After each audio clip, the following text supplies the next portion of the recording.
चलो उठो टाइम। मेरा गद्दा छोड़ दो तुम लोग।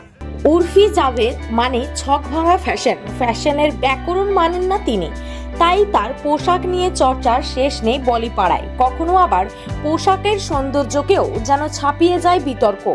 অভিনয়ে খুব একটা পসার না জমলেও রকমারি পোশাক নিয়ে দিব্যি আছেন মডেল উর্ফি জাভেদ। আয় করছেন কোটি কোটি টাকা।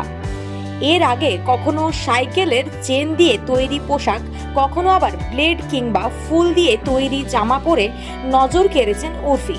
হাতের কাছে রোজকার ব্যবহারের যে কোনো জিনিস দিয়েই পোশাক তৈরি করতে সিদ্ধহস্ত তিনি। এবার ফের নতুন অবতারে ক্যামেরাবন্দী হলেন তিনি। সম্প্রতি উর্ফি তার ইনস্টাগ্রামের পাতায় একটি ভিডিও শেয়ার করেছেন, যা দেখে অবাক হয়েছেন তার অনুরাগীরা। ভিডিওয় দেখা যাচ্ছে রাস্তায় বিছানো উজ্জ্বল নীল রঙের গদি, তার উপর শুয়ে রয়েছেন উর্ফি।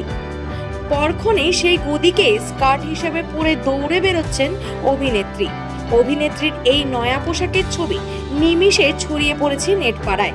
উর্ফির এই পোশাক দেখে নিন্দার ঝড় নেটপাড়ায়। শালীনতা নিয়েও প্রশ্ন তুলছেন কেউ। তবে এসব সমালোচনায় নির্বিকার তিনি। দিনের শেষে উর্ফি রয়েছেন উর্ফিতেই।